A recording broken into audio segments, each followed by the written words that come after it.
Hello बच्चों, जैसा कि आप सभी ने थंबनेल देख ही लिया होगा कि आज की क्लास में हम लोग महामैराथन क्लास करने जा रहे हैं और यह साइंस का वीडियो है, काफ़ी इम्पोर्टेंट होगा। आपकी परीक्षा की दृष्टि से देखिए तो काफ़ी इम्पोर्टेंट या क्वेश्चन सभी होगा। और आज की क्लास हमारी थोड़ी लंबी चलेगी। ये क्लास करीब 30 मिनट से, आप लोग याद रखिएगा, 30 मिनट से ये क्लास जो है ना 45 से 50 मिनट तक चलेगा। ठीक है, 30 मिनट से 45 मिनट तक या 50 मिनट तक चल सकता है क्लास। तो आपको पूरा क्लास देखना होगा, तभी आप लोग अच्छा नंबर जो है बोर्ड एग्जाम में ला पाइएगा। ठीक है, पूरा क्लास आपको धैर्य बनाकर देखना होगा। तो चलिए हम लोग उससे पहले आप लोगों से एक ही गुजारिश करेंगे कि आप लोग हमारे चैनल पर नए हैं तो चैनल को आप लोग जल्दी से सब्सक्राइब कर लो और बेल आइकन को ऑल पे प्रेस कर दो, जिससे इसी प्रकार का क्लास आप लोगों को जो ना हमेशा मिलता रहेगा। ठीक है, तो इतना आप लोग काम जरूर कर लीजिएगा। और चलिए हम लोग क्लास को शुरू करते हैं। आप लोग वीडियो को भी लाइक करके जितना भी फ्रेंड है आपका, जितना भी फ्रेंड है उनमें आप लोग एक बार शेयर जरूर कर दीजिएगा। ठीक है, सभी बच्चे आप लोग एक बार शेयर कर दें वीडियो को, और वीडियो को आप लोग लाइक करके चैनल को अभी तक सब्सक्राइब नहीं किया तो चैनल को भी आप लोग सब्सक्राइब कर लें। तो चलिए पहली प्रश्न हमारी शुरू होती है। मोटर कार के हेडलाइट में किसका प्रयोग होता है? तो याद रखिएगा ये हमारा किसका प्रयोग होगा? तो ये प्रयोग होता है हमारा अवतल दर्पण का। किसका प्रयोग होता है? तो अवतल दर्पण का, यानी ऑप्शन नंबर सी यहाँ पे करेक्ट होगा। अब देखिएगा अगली क्वेश्चन है, यदि किसी अवतल दर्पण की फोकस दूरी f तथा वक्रता त्रिज्या r है तो इसके संबंध में क्या फॉर्मूला बनता है? तो इसके संबंध में हमारा फॉर्मूला बनता है f बराबर r/2 बनता है, यानी कि ऑप्शन नंबर ए यहाँ पे हमारा बिल्कुल करेक्ट आंसर हो जाएगा। अब अगली क्वेश्चन को देखिएगा। क्वेश्चन हमसे पूछा जा रहा है, दाढ़ी बनाने में किस प्रकार के दर्पण का उपयोग होता है? तो इसमें हम लोग किसका दाढ़ी बनाने के लिए किस प्रकार के दर्पण का उपयोग करते हैं? तो हम लोग करते हैं अवतल दर्पण का उपयोग, यानी कि ऑप्शन नंबर सी करेक्ट होगा। अब चलिए अगली क्वेश्चन को देखिए। क्वेश्चन हमसे पूछा जा रहा है, गोलीय दर्पण में फोकसांतर एवं वक्रता त्रिज्या के बीच क्या संबंध होता है? तो इसके बीच क्या संबंध होता है? तो याद रखिएगा, इसके बीच संबंध हमारा जो होता है वो होता है f बराबर r/2, यानी गोलीय दर्पण का हमसे फॉर्मूला पूछा जा रहा है। अब चलिए अगली क्वेश्चन को आप लोग देखिएगा। क्वेश्चन हमारा 5 नंबर क्या बोलता है? क्वेश्चन बोला जा रहा है, काल्पनिक प्रतिबिंब कैसा होता है? काल्पनिक प्रतिबिंब में कैसा प्रतिबिंब बनता है? तो याद रखिएगा सीधा बनता है काल्पनिक प्रतिबिंब में। ऑप्शन नंबर ए हमारा करेक्ट आंसर होगा। अब अगली क्वेश्चन को देखिएगा। क्वेश्चन है, 1 मीटर फोकस दूरी वाले उत्तल लेंस की क्षमता क्या हो सकती है? तो ये आपको याद रखना है 1 डायोप्टर, यानी कि 1D। अब अगली क्वेश्चन को देखिए। क्वेश्चन पूछा जा रहा है, अवतल दर्पण से परावर्तन के बाद किरण किस बिंदु पर होकर गुजरती है? अवतल दर्पण से कोई ये दर्पण, ये हमारा एक प्रिज्म है, इसमें अब क्या होगा, कोई दर्पण आया, कोई वस्तु आया, सॉरी अवतल दर्पण है तो अवतल दर्पण को बनाएंगे हम लोग। अवतल दर्पण है ये हमारा। अवतल दर्पण में कोई किरण आया कोई, देख लीजिएगा, समझना काफ़ी इंपॉर्टेंट होता है। कोई किरण आ रहा है तो यह किससे होकर गुजर रहा है, किससे होकर परावर्तन हो रहा है, वो हमको बताना है किस बिंदु से। देखिए बिंदु आपका दिया गया है यहाँ पे, बिंदु क्या होगा? तो बिंदु नंबर F होगा, यानी कि फोकस से होकर हमारा ये गुजरेगा। ठीक है, तो चलिए अगली क्वेश्चन को देखिएगा। क्वेश्चन हमसे पूछा जा रहा है, क्वेश्चन हमसे क्या पूछा जा रहा है? क्वेश्चन पूछा जा रहा है, किसी दर्पण से वस्तु को कहीं भी रखने पर, कोई दर्पण है वहाँ पर हम लोग वस्तु को कहीं भी रख देते हैं तो वस्तु के बराबर ही क्या होता है, प्रतिबिंब वस्तु के बराबर बन रहा है और सीधा बढ़ रहा है, तो वह कौन सा दर्पण होगा? तो वो दर्पण हमारा अवतल होगा। ऑप्शन नंबर आपको क्या याद रखना है, सॉरी अवतल नहीं होगा, समतल होगा। ऑप्शन नंबर सी आपको याद करके रखना है। अब अगली क्वेश्चन को आप लोग देखिएगा। क्वेश्चन है, किसी उत्तल लेंस की फोकस दूरी हमेशा कैसी होती है? तो वो पॉजिटिव होती है उत्तल लेंस के लिए, और अवतल लेंस में पूछे तो निगेटिव होता है। तो ऑप्शन नंबर बी आपको अवतल लेंस के लिए याद करके रखना है। अब 10 नंबर क्वेश्चन है, किस लेंस द्वारा सिर्फ काल्पनिक प्रतिबिंब बनता है? किस लेंस में सिर्फ काल्पनिक प्रतिबिंब बनता है? काल्पनिक का मतलब उल्टा सीधा, किस उल्टा होता है, तो ये बनता है सिर्फ अवतल में। ऑप्शन नंबर बी आपको याद करके रखना है। अब अगली क्वेश्चन है 11 नंबर। क्वेश्चन है, प्रकाश के परावर्तन अपवर्तन के कितने नियम होते हैं? तो इसके 2 नियम होते हैं। प्रकाश के अपवर्तन के 2 नियम होते हैं, और प्रकाश के परावर्तन के कितने नियम होते हैं ये भी आपको याद करके रखना है। इसका भी 2 ही नियम होता है। तो ऑप्शन नंबर आपको यहाँ पे भी याद रखना है दोनों के लिए। अब क्वेश्चन है 12 नंबर, प्रकाश का वर्ण विक्षेपण किस उपकरण से संभव होता है? तो ये होता है हमारा प्रिज्म से, यानी कि ऑप्शन नंबर सी करेक्ट यहाँ पे होगा बिल्कुल। आप चलिए अगली क्वेश्चन को देखिएगा। क्वेश्चन हमसे 13 नंबर पूछा जा रहा है, सरल सूक्ष्मदर्शी में किसका उपयोग होता है? सरल सूक्ष्मदर्शी में किसका प्रयोग किया जाता है? तो ये किसका किया जाता है? तो आपको याद रखना है हमेशा उत्तल लेंस का। अब अगली क्वेश्चन हमसे क्या पूछा जा रहा है, ध्यानपूर्वक देखिएगा। क्वेश्चन पूछा जा रहा है, किसी गोल या दर्पण की वक्रता त्रिज्या 50 सेंटीमीटर है तो उसकी फोकस दूरी कितनी होगी। तो जैसा कि आपको पता है वक्रता त्रिज्या की आधी होती है फोकस दूरी, मतलब कि 50 का आधा 25 होगा, यानी कि ऑप्शन नंबर सी यहाँ पे हमारा होगा 25 सेंटीमीटर। अब अगली क्वेश्चन है 15 नंबर, पूछा जा रहा है 1 मीटर फोकस दूरी वाले उत्तल लेंस की क्षमता क्या हो सकती है। तो ये काफ़ी इंपॉर्टेंट होता है, आपको ऑप्शन नंबर बी याद करके हमेशा रखना है, यानी कि 1 डायोप्टर। आप चलिए अगली क्वेश्चन को आप लोग देखिएगा। अब क्वेश्चन पूछा जा रहा है, किस दर्पण से वस्तु का बड़ा प्रतिबिंब बनता है। तो ये बनता है हमारा किस में, तो नोट कर लीजिएगा, ये बनता है हमारा अवतल लेंस में बड़ा प्रतिबिंब हमेशा बनता है। वस्तु से वस्तु छोटा है तो प्रतिबिंब इतना बड़ा बनेगा, तो ये आपको याद करके हमेशा रखना है। अब क्वेश्चन है, प्रकाश का वेग न्यूनतम होता है किसमें। तो प्रकाश का वेग न्यूनतम होता है जो ये होता है कांच में, आपको याद हमेशा रखना है डी नंबर। अब देखिए अगली क्वेश्चन हमसे पूछा जा रहा है, निम्न में से कौन सा पदार्थ लेंस बनाने के लिए प्रयुक्त नहीं किया जाता है। कौन सा पदार्थ है जो लेंस बनाने के लिए प्रयुक्त नहीं होता है। तो ये मिट्टी हमारा होगा, ऑप्शन नंबर डी सही होगा। अब अगली क्वेश्चन को देखिएगा। क्वेश्चन है, 4D क्षमता वाले अवतल लेंस की फोकस दूरी क्या हो सकती है। तो ये आपको याद करके रखना होगा, ये हमारा होगा कितना सेंटीमीटर, तो 25 सेंटीमीटर, यानी कि ऑप्शन नंबर बी आपको याद करके रखना है। चलिए अगली क्वेश्चन है हमारा 20 नंबर, पूछा जा रहा है, जब प्रकाश की किरण हवा से कांच में प्रवेश करती है तो वह किसकी ओर मुड़ जाती है। तो वो मुड़ जाती है अभिलंब की निकट, यानी कि ऑप्शन नंबर बी आपको याद करके यहाँ पे रखना होगा। चलिए अगली क्वेश्चन को देखिए।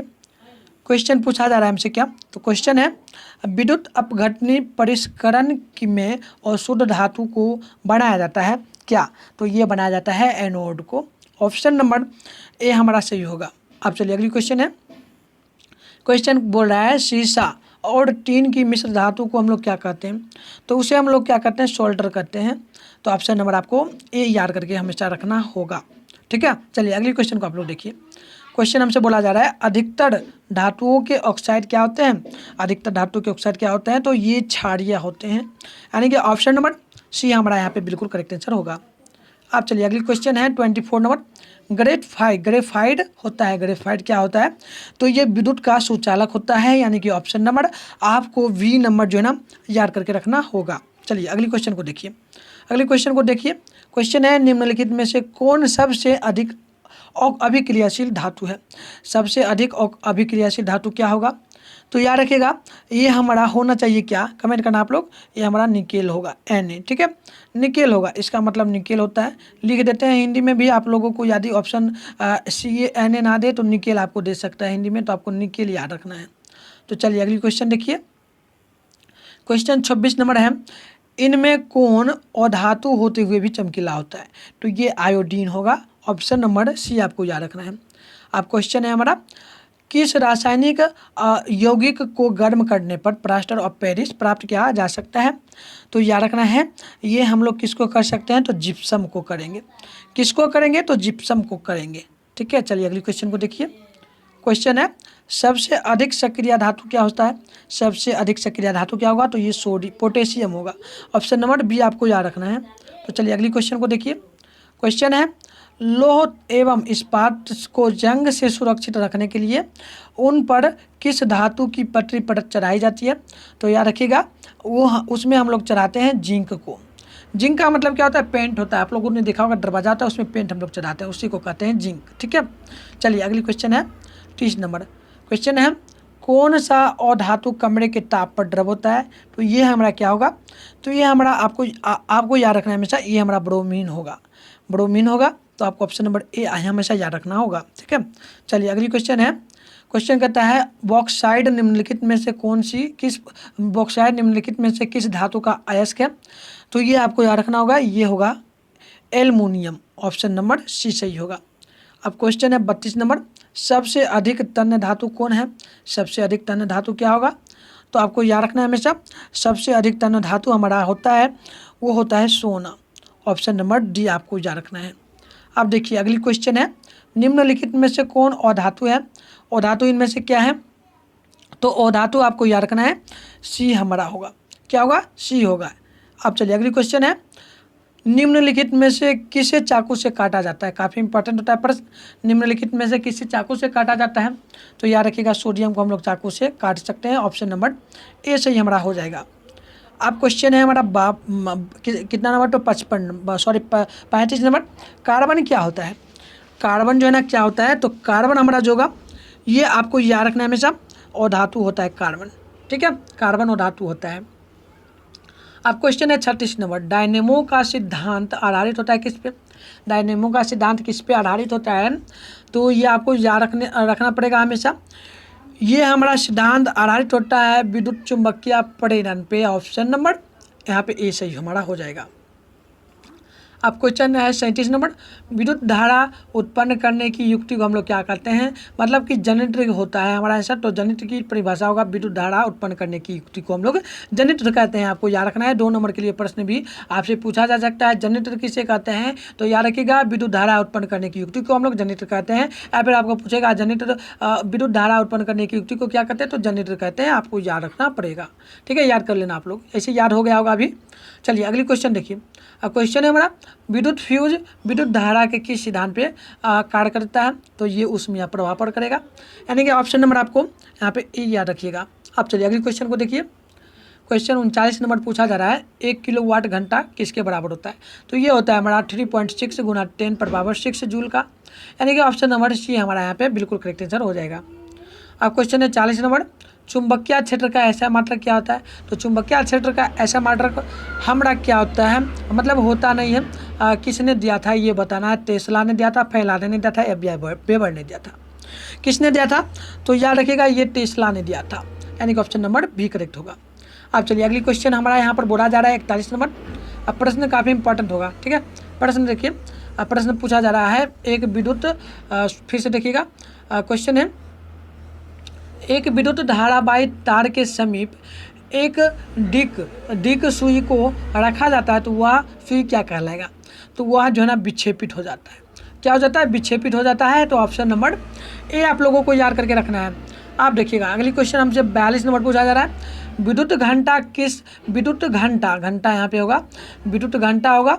तो याद रखिएगा विद्युत घंटा किस प्रभाव पर कार्य करती है?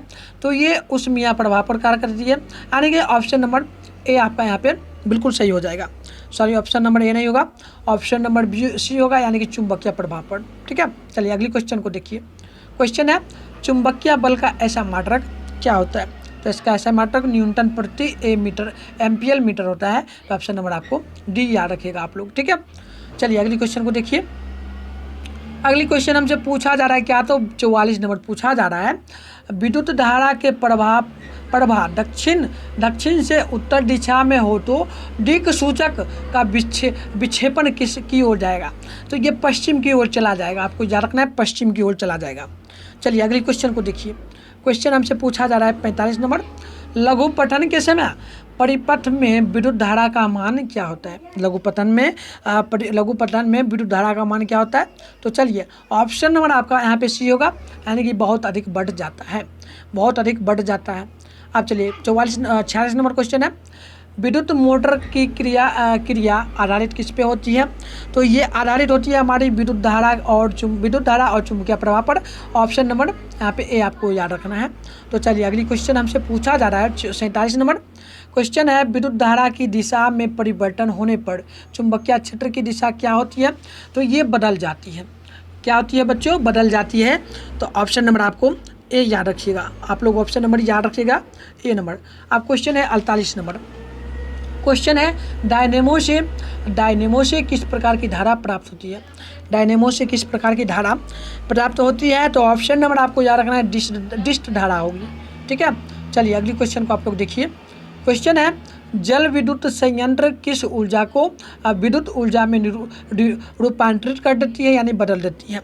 तो ऑप्शन नंबर आपको याद रखिएगा, आप लोग याद रखिएगा स्थितिज ऊर्जा, यानी कि ऑप्शन नंबर डी सही हो जाएगा हमारा यहाँ पे।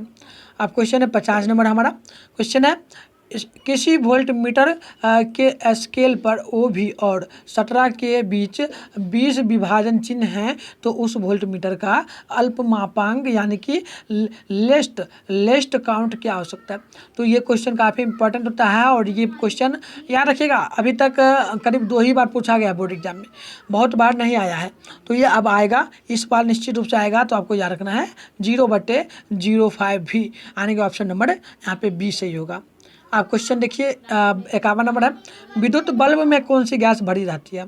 विद्युत बल्ब में कौन सी गैस भरी रहती है, तो याद रखिएगा ये भरी रहती है हमारी निष्क्रिय गैस। क्या रहती है? निष्क्रिय गैस। आप चलिए अगली क्वेश्चन को देखिएगा। क्वेश्चन नंबर है, चुंबकीय क्षेत्र एक ऐसी राशि है जिसमें क्या होता है, उसमें क्या होता है, तो उसमें हमारा होता है क्या, उसमें होता है दिशा। तो चुंबकीय क्षेत्र में दिशा हमारा होता है। तो ऑप्शन नंबर आपको भी यहाँ पे याद करके रखना है। अब चलिए अगली क्वेश्चन को देखिएगा। क्वेश्चन नंबर 53 है।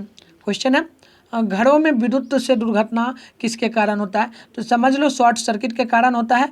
कैसे होता है कि ये प्लस का है वायर, प्लस का वायर है, ये माइनस का वायर है, यदि दोनों कनेक्ट हो जाएगा, दोनों यदि कनेक्ट हो जाए एक में, दोनों यदि कनेक्ट हो जाएगा तो शॉर्ट सर्किट होगा। शॉर्ट सर्किट होगा तो घर में क्या होगा, आग लग सकता है, कहीं भी आग लग सकता है। तो विद्युत फ्यूज तार आप लोग कह सकते हो, ठीक है, कारण होता है विद्युत फ्यूज तार। तो ये आपको याद रखना है, शॉर्ट सर्किट।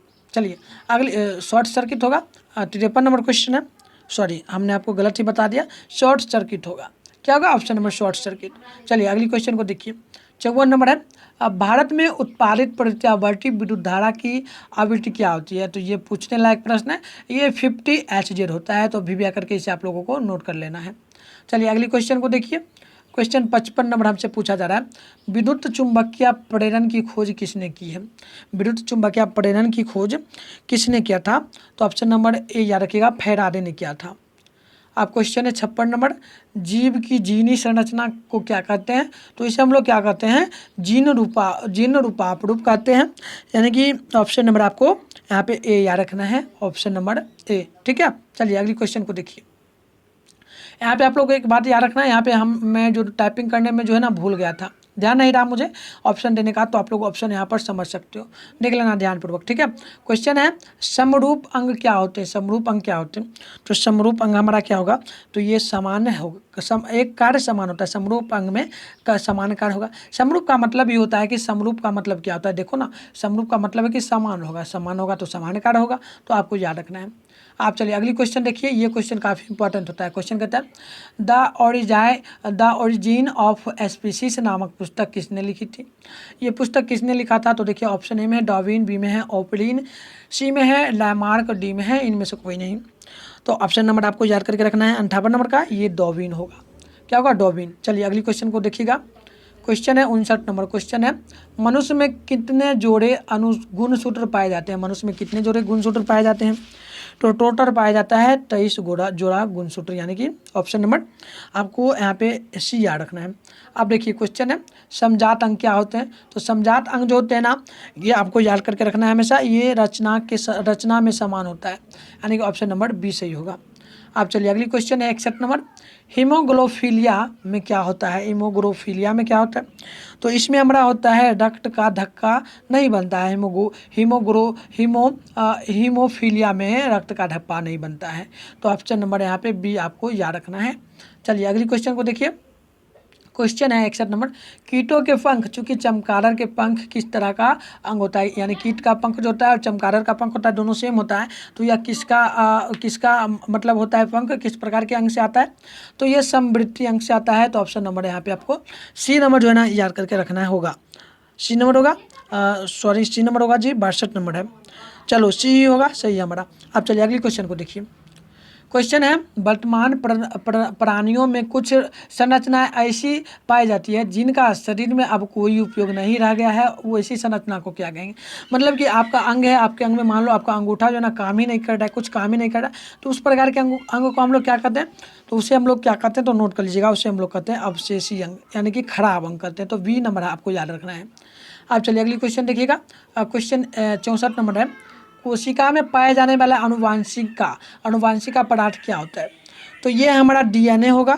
ऑप्शन नंबर आपको डी नंबर याद रखना होगा, ठीक है। ठीक है। चलिए अगली क्वेश्चन को देखिएगा। क्वेश्चन हमसे पूछा जा रहा है जिन्न है, जिन्न क्या होता है? तो जिन्न जो है ना ये हमारा क्या होता है, तो नोट कर लीजिएगा, ये हमारा होता है DNA का एक भाग होता है। ऑप्शन नंबर ए आपको याद रखना होगा, ठीक है, याद कर लीजिएगा आप लोग। चलिए अगली क्वेश्चन है, जिन शब्द की प्रस्तावना किसने की है? तो अभी तक किया ही कोई नहीं है। किया ही कोई नहीं है का मतलब ऑप्शन नंबर डी सही होगा, इनमें से कोई नहीं।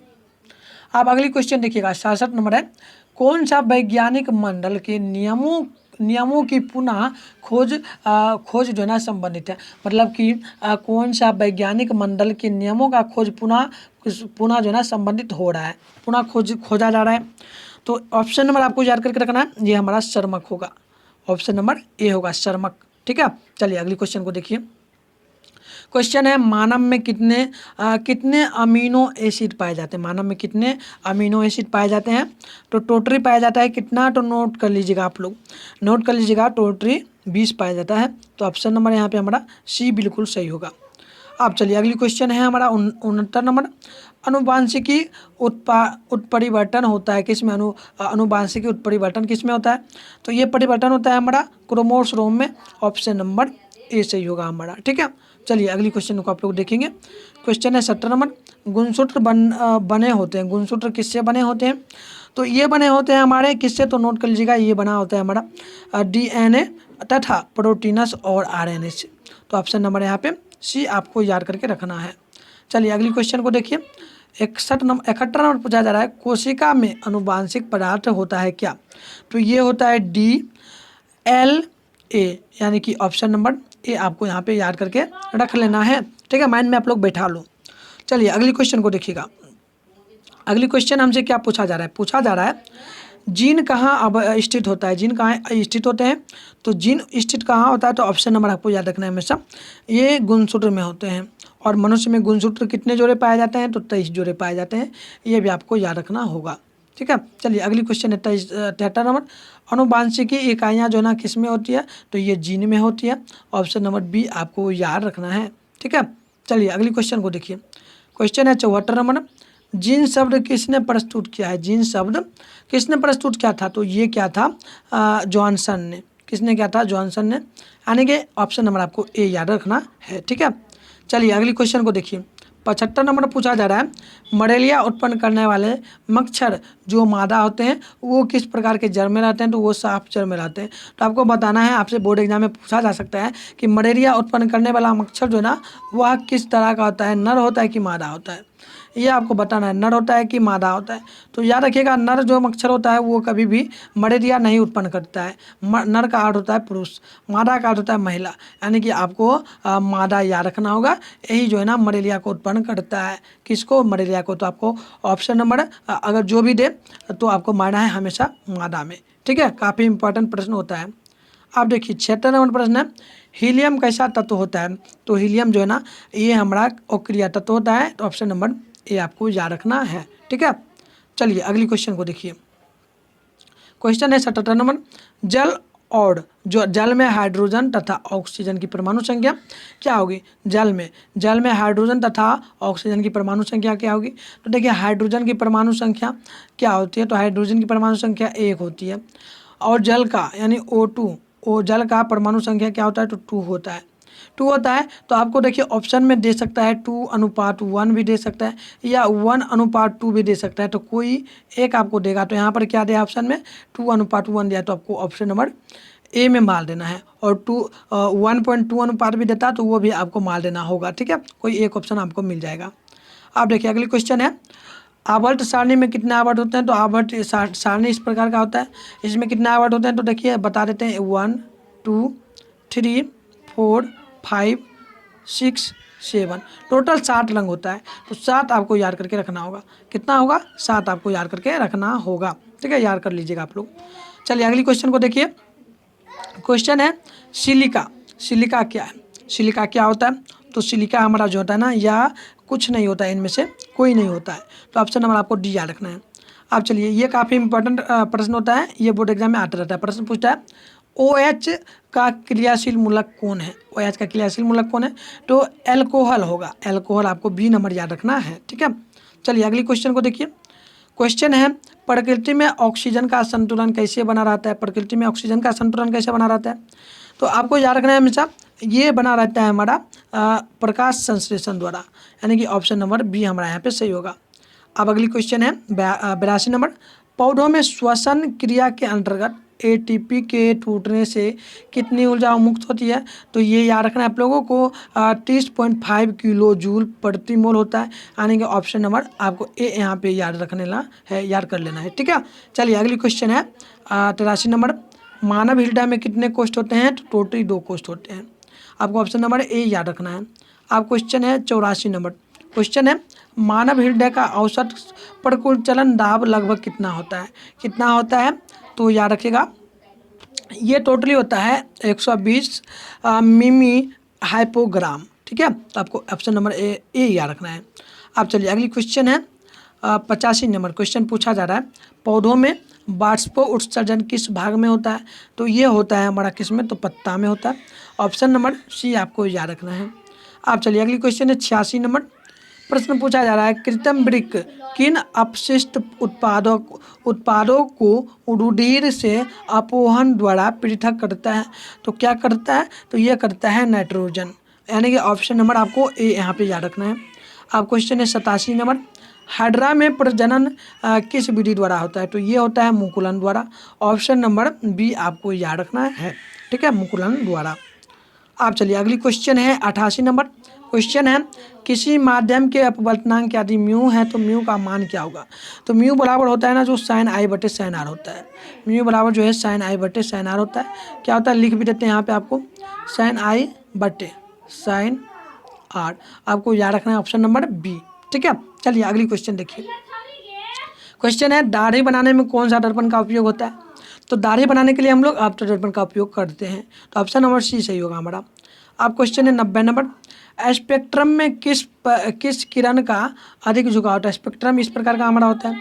अब देखिए सबसे ऊपर का रंग जो होता है ना ये लाल होता है, सबसे ऊपर का रंग लाल होता है, और सबसे नीचे का जो होता है ना ये बैंगनी होता है, जो कि यहाँ पर लिखा गया है बैंगनी, यानी कि नीचे पूछा जाए तो बैंगनी होगा, ऊपर का पूछता तो आपको लाल याद रखना होगा, ठीक है। चलिए अगली क्वेश्चन है हमारा 91 नंबर, विद्युत फ्यूज विद्युत धारा के किस प्रभाव पर कार्य करता है। विद्युत फ्यूज विद्युत धारा के किस प्रभाव पर कार्य करता है। तो ये उसमें प्रभाव पर कार्य करता है, यानी कि ऑप्शन नंबर यहाँ पे हमारा ए सही हो जाएगा 91 नंबर का, ठीक है, 91 नंबर का ऑप्शन नंबर ए सही होगा। अब देखिएगा अगली क्वेश्चन आपसे पूछा जा रहा है 92, किसी कुंडली का प्रतिरोध ज्ञात करने के लिए सूत्र क्या होता है। तो सूत्र ये होता है आर बराबर क्या होता है, तो सूत्र होता है आर बराबर वी बटे आई, यानी कि ऑप्शन नंबर आपको यहाँ पे सी जो है ना याद करके रखना होगा, क्या याद रखना होगा सी, ठीक है 92 का। आप चलिए अगली क्वेश्चन देखिए, क्वेश्चन है डेंगू उत्पन्न करने वाला मच्छर किस तरह के जल में रहता है। ये क्वेश्चन तो अभी भी मैंने किया था, ये क्वेश्चन का आंसर होगा साफ जल, यानी कि ऑप्शन नंबर ए सही होगा।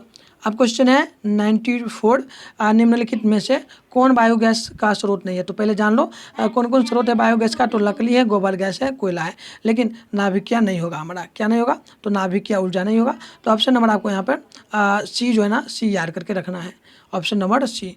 आप चलिए अगली क्वेश्चन है 95 नंबर, प्रश्न पूछा जा रहा है किसी बल्ब में 120 किसी बल्ब में 1 मिनट में 120 कूलम्ब आवेश प्रवाहित हो रहा है, तो विद्युत धारा का मान क्या होगा। तो इसका मान निकालने के लिए आपको कुछ नहीं करना है, इस प्रकार का प्रश्न जो भी आए तो आपको जो 120 कूलम्ब दिया वो लेना है, और इसका आधा क्या होगा, तो 120 का 60 होगा, 60 में से आप लोग काटना उसको 120 को, तो 2 आएगा आंसर, यानी कि 2 एम्पियर हमारा यहाँ पे सही आंसर हो जाएगा।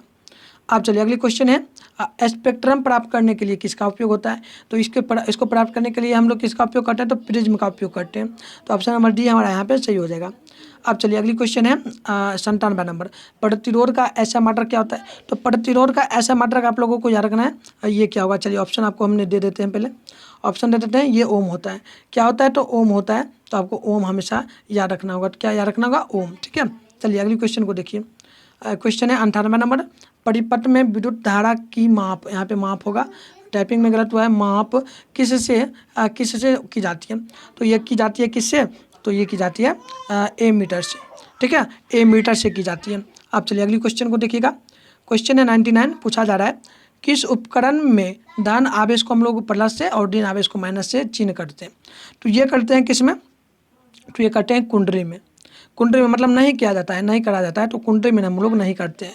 तो ऑप्शन नंबर सी आपको याद रखना है। अब चलिए 100 नंबर क्वेश्चन है, सरल सूक्ष्मदर्शी में किसका उपयोग होता है? तो इसमें हम लोग किसका उपयोग करते हैं? तो ऑप्शन नंबर आपका सही होगा उत्तल लेंस का, यानी डी ऑप्शन आपको याद रखना है। आप क्वेश्चन है 101 नंबर, ये काफ़ी इंपॉर्टेंट होता है, बोर्ड एग्जाम में आते रहता है प्रश्न है, नीलात होता है यानी टूटिया का रासायनिक सूत्र क्या होता है? तो ये आपको याद रखना है। ये होगा हमारा CA, क्या होगा? 100 नंबर प्रश्न 101 नंबर है, तो ये होगा CuSO4 इंटू 10H20, ठीक है, यानी कि ऑप्शन नंबर बी आपको यहाँ पे याद रखना है। आप चलिए अगली क्वेश्चन देखिए, क्वेश्चन 102 नंबर, निम्नलिखित में कौन लवण है? लवण इनमें से क्या होगा? तो लवण हमारा यहाँ पे K2SO4 होगा, यानी कि सी आपको याद रखना है। आप चलिए अगली क्वेश्चन 103 नंबर, नाइट्रोजन अणु में कितने सहसंयोजक बंधन होते हैं? नाइट्रोजन अणु में कितने सहसंयोजक बंधन होते हैं? तो Na होता है, Na होता है, तो इसमें सहसंयोजक बंधन कितना है? यहाँ पे कुछ नहीं है तो एक होगा, यहाँ पे देख लो, यहाँ पे कुछ नहीं है तो एक होगा, यानी कि एक हमारा यहाँ पे बिल्कुल सही आंसर हो जाएगा। आप चलिए अगली क्वेश्चन को देखिए, क्वेश्चन है 104 नंबर, प्रश्न कहता है संगम रमण का रासायनिक सूत्र क्या होता है? काफ़ी इंपॉर्टेंट होता है, इसे आपको नोट करना है। तो ये होगा हमारा क्या राइट आंसर? तो ये होगा CaCO3, यानी कि ऑप्शन नंबर ए सही हो जाएगा। अब देखिए 105 नंबर प्रश्न है, डैश वन संप्रदा का एक उदाहरण क्या है? तो ये लकड़ी हमारा जो है ना वन संप्रदा का उदाहरण होगा, यानी कि ऑप्शन नंबर बी सही हो जाएगा हमारा। अब अगली क्वेश्चन है, चीनी का रासायनिक सूत्र क्या होता है? तो चीनी का रासायनिक सूत्र क्या होगा? VPI करके नोट करना है। ये होता है C12H22O11, यानी कि ऑप्शन नंबर यहाँ पे सी हमारा सही हो जाएगा। आप देखिए अगली प्रश्न हमारा हमसे पूछा जा रहा है 160 नंबर प्रश्न है, सोडियम कार्बोनेट के जल या घोल में मिथाइल ऑरेंज का घोल मिलाने पर किस प्रकार का रंग परिवर्तित होगा? तो शॉर्ट में मैं आपको बताता हूँ ये प्रश्न का आंसर कैसे याद रखना है। तो देखिए सबसे पहले यहाँ पर क्या बताया जा रहा है? यहाँ पे बताया जा रहा है मिथाइल ऑरेंज। तो आपको पूरा नहीं देखना है, सिर्फ ऑरेंज को देखना है। यहाँ पे देखना ऑरेंज लिखा हुआ है, ऑरेंज है ना, तो ऑरेंज देखते ही समझ जाना ऑरेंज का मतलब, ऑरेंज का हिंदी क्या होता है? पीला होता है। देखो ऑरेंज का हिंदी जो होता है ना वो पीला होता है, तो पीला आपको याद रखना है। ये हमारा ऑप्शन नंबर ए सही होगा। अब देखिए 108 नंबर प्रश्न है, स्वपोषी पोषण के लिए क्या आवश्यक होता है? तो इसके लिए CO2, क्लोरोफिल, प्रकाश, सौर प्रकाश, यानी कि इनमें से सभी हमारा सही होगा। आप चलिए अगली प्रश्न हमसे पूछा जा रहा है, इंसुलिन की कमी से कौन सा रोग होता है? इंसुलिन की कमी से कौन सा रोग होता है? तो ये होता है मधुमेह रोग, यानी कि ऑप्शन नंबर आपको सी याद रखना है। अब अगली क्वेश्चन है, खुरा परिसंचरण तंत्र किस में होता है? खुरा परिसंचरण तंत्र किस में पाया जाता है? तो ये कॉकरोच में पाया जाता है। किस में पाया जाता है? तो कॉकरोच में पाया जाता है, यानी कि ऑप्शन नंबर बी आपको याद रखना है। अब अगली प्रश्न देखिए 111 नंबर है, यूरो 2, यानी इसका मतलब क्या होता है? तो इसका मतलब 2 होता है। तो यूरो 2 का संबंध किससे होता है? तो ये होता है वायु प्रदूषण से। ऑप्शन नंबर ए आपको याद रखना है।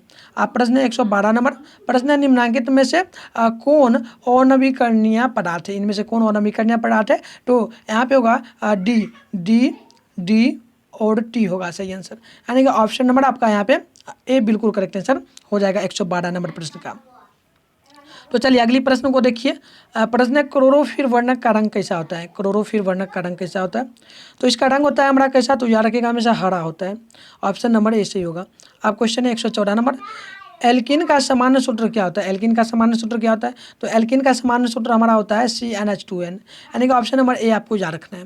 अब अगली क्वेश्चन को देखिए, क्वेश्चन हमारा यहाँ पे पूछा जा रहा है एल्केन का सामान्य सूत्र क्या होता है? तो एल्केन का सामान्य सूत्र होता है CnH2n+2 होता है, यानी कि ऑप्शन नंबर हमारा यहाँ पे बी करेक्ट आंसर हो जाएगा। अब चलिए अगली क्वेश्चन को देखिए, क्वेश्चन है 106 नंबर प्रश्न है, एल्काइन का सामान्य सूत्र क्या होता है? तो एल्काइन का सामान्य सूत्र हमारा होता है CnH2n+-2, यानी कि ऑप्शन नंबर सी यहाँ पे सही हो जाएगा। तो चलिए दोस्तों यहीं पे हम लोग वीडियो को समाप्त करेंगे। उससे पहले आप लोगों को एक जानकारी दे देते हैं, यानी आप लोग चाहते हो बोर्ड एग्ज़ाम में आपको जो है ना कितना नंबर तक आ जाए? तो 450 तक लाना चाहते हो, तो उसके लिए आपको क्या करना होगा? आपको ग्रुप ज्वाइन करना होगा। तो फ्री का ग्रुप जो है ना, उसमें आपको जो क्लास होता है यूट्यूब पे, उसका नोट्स हमेशा मिलते रहता है। तो नंबर आप लोग मेरा ले लो, ये है 60096988 095। इस पर कॉन्टैक्ट करके आप लोग व्हाट्सएप पे मैसेज करना, यस करके क्या करके यस करके मैसेज करना, तो फिर मैं आपको ग्रुप में ज्वाइन कर दूंगा। और आप लोग इसके अलावे चाहते हो कि हमें चैप्टर वाइज, जैसे मान लो कोई बच्चा कोचिंग नहीं पढ़ता है तो आप लोग चाहते हो कि चैप्टर वाइज हमको नोट्स मिल जाए, तो उसके लिए पेड ग्रुप हम बनाए हुए हैं। क्या बनाए हैं? मैंने एक पेड ग्रुप बनाया है, ठीक है, पेड ग्रुप बनाया है, जिसको आप प्राइस मिनिमम कितना है तो 100 है, यानी कि 100 रुपया उसका प्राइस है। अगर आप लोग चाहो तो ले सकते हो, आप लोग चाहो तो 100 रुपया पेमेंट करना होगा। किस पे करना होगा? तो ये आपको इसी नंबर पे फ़ोनपे या गूगल पे, ध्यानपूर्वक देख लीजिए नंबर आप लोग, ये हमारा नंबर है, फ़ोनपे या गूगल पे आप लोग इस नंबर पे कर लीजिएगा। और करके क्या करना है, इसी नंबर पे, फिर इसी नंबर पे आपको व्हाट्सएप करके वो जो फ़ोनपे या गूगल पे करोगे, आप लोग किसी के मोबाइल से भी करवा सकते हो, सिर्फ आपको फ़ोटो ले लेना है और इसी नंबर पे आपको व्हाट्सएप कर देना है। फिर मैं आपको ग्रुप में ज्वाइन कर दूँगा। और आपको बता दूँ, हिस्ट्री का जो है ना SST जिसे कहते हो, उसका नोट्स पूरा जो है ना मिल चुका है, थोड़ा सा बचा हुआ वो भी मिल जाएगा। तो आपको पीछे का भी नोट्स जो है चैप्टर बाय चैप्टर पूरे बुक का मिल जाएगा, और आगे जो तैयारी है वो करवाया जा ही रहा है, आपको नोट्स और मिलता रहेगा। तो आप लोग इंटरेस्टेड होंगे तो आप लोग जरूर ले लेना। और इस वीडियो को आप लोग बताना, इस वीडियो में हमने टोटली 106 प्रश्न को देखा है, और आप लोग बताना कि आपको 106 प्रश्न में से कितना प्रश्न का आंसर सही पता था, ये आप लोगों को कमेंट बॉक्स में बताना है। और आप लोगों यदि हमारे चैनल पर नए हो तो चैनल को सब्सक्राइब कर लीजिएगा, और बेल आइकन को ऑल पे प्रेस करके चैनल को भी क्या करना, सब्सक्राइब कर लेना। और वीडियो को ज़्यादा से ज़्यादा आप लोग लाइक करके जाना, और प्यारा सा कमेंट करके आप लोग जरूर जाना। लास्ट में वीडियो समाप्त हो तो आप लोग कमेंट जरूर करना बाहर में, और ये कमेंट जरूर करना कि आपको और भी इसी प्रकार से तैयारी करना है, कि क्या मैं इसी प्रकार से, आपको ये भी बताना है, मैं आपको एक पूछ रहा क्वेश्चन, क्या आपको इसी प्रकार से जो ना महामैराथन क्लास लगातार लाया जाए, आप लोग जरूर बताना। इसी प्रकार से महामैराथन, ठीक है, महामैराथन क्लास लाया जाए, ठीक है, तो ये आप लोगों को बताना है, ठीक है। क्या बताना है आपको कि इसी प्रकार का क्लास लाया जाए पर डे। तो आप लोग कहोगे तो मैं ज़रूर लाऊंगा, ठीक है, आप लोग कहोगे तो मैं ज़रूर लाऊंगा इस प्रकार का क्लास, महामैराथन क्लास। तो चलिए आप लोग ज़रूर बताना, और जाते जाते आप लोग वीडियो को शेयर करके जरूर जाना अपने फ्रेंड में, और अपने दोस्त में, जितना भी आपका फ्रेंड है जो क्लास 10 का एग्जाम जो है 2023 में देने जा रहा है, तो उनको आप लोग जरूर बताइएगा, ठीक है। तो चलिए बाय बाय, मिलते हैं किसी और वीडियो के साथ, तब तक के लिए आप तमाम दोस्तों को जय हिंद, साथ में बाय बाय।